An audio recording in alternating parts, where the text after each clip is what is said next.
This is a video about charged conductors. So the difference between a conductor and an insulator is that the conductor has mobile electrons.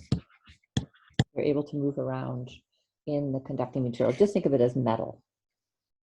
So if these electrons have spread themselves out such that they are no longer moving, then we say the conductor is in electrostatic equilibrium. Very important that you distinguish between that and when a current is flowing. So when a current is flowing, it's definitely not in electrostatic equilibrium.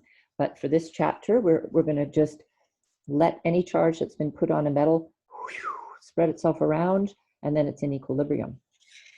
Now, when that happens, it doesn't matter what the shape of the conductor is. So think of this as a piece of metal.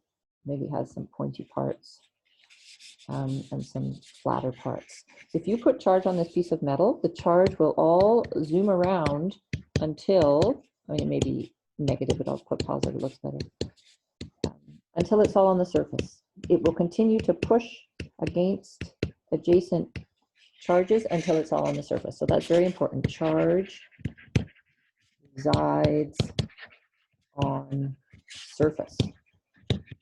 Excess charge. Now, the density of this charge is different depending on the curvature of the surface. If it had a pointy surface like this, you would have very high charge density.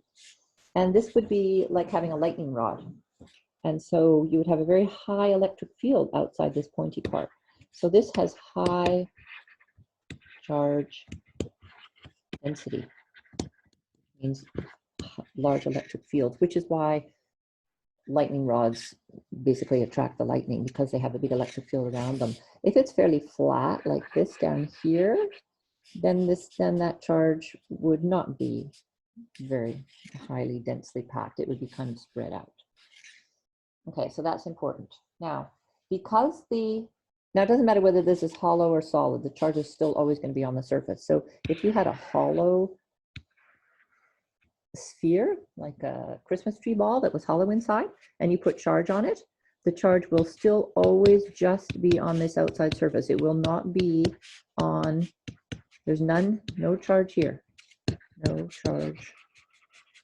Okay, you may think it spreads out on the inside and outside. It doesn't, just the outside. Okay, now there is an electric field outside of these conductors, and the electric field always has to be perpendicular to the surface. Okay. Everywhere perpendicular to the surface of a charged conductor. The reason for that, so E always perpendicular to surface. And the reason for that is if it weren't perpendicular, like let's say you had some kind of charged piece of metal, if the electric field here was at, say, right on the surface here, was at an angle like this, that would mean there'd be two components, a perpendicular component and a parallel component. The parallel component would push the charge and move it over here to the right. Well, we've just said that these charges aren't moving, so there's no way there can be any parallel components to the surface. Otherwise, it would shift the charges around. Okay, so it's always perpendicular to the surface. Now, inside any kind of conductor, whether it's solid or hollow, there is no electric field at all. This is because we're going to see later what Gauss's law is all about. But Gauss's law says that if you have a closed surface, so I'm going to make a closed surface here. Now, this is just an abstract mathematical surface. There is no surface here. This Gauss's law uses this abstract mathematical surface just as a tool to calculate electric fields. So, and it gives it a fancy name. It's called a Gaussian surface. So if this Gaussian surface that I draw inside that charged conductor, if all the charge is on the outside of the conductor, there is no charge inside there, which means there can't be any field inside there. Okay, so Gaussian surface, no charge inside, thus E equals 0 inside a conductor, a charged conductor. That's very important.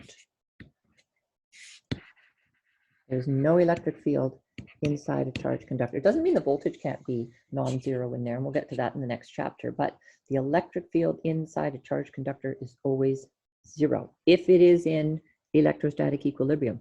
If there's a current flowing, then this is obviously not true.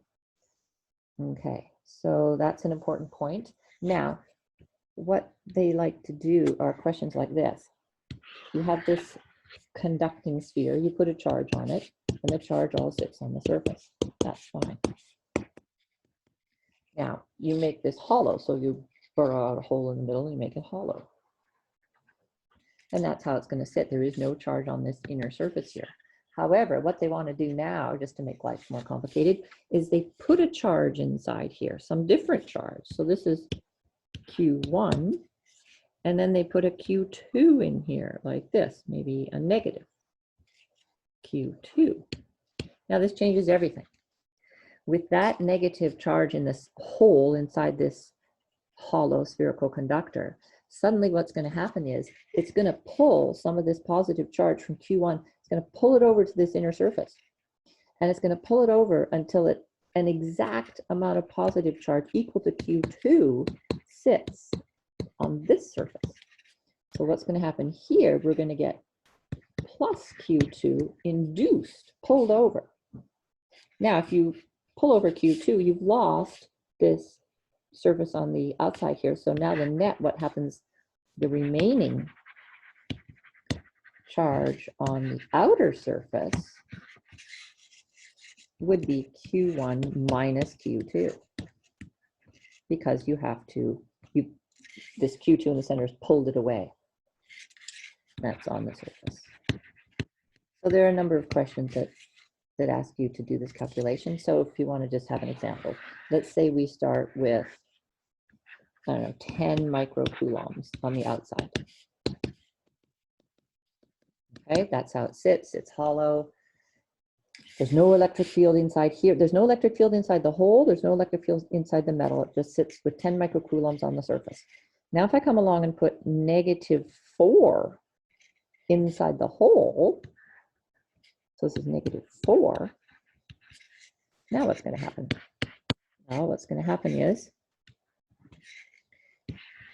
that -4 is going to pull +4 over to the inner surface, which leaves 6. So this is going to be 4. And this out here, because it's been pulled over to the inner surface, is going to be 6. And there's going to be -4 in the center. Okay, so anyway, that's how it works.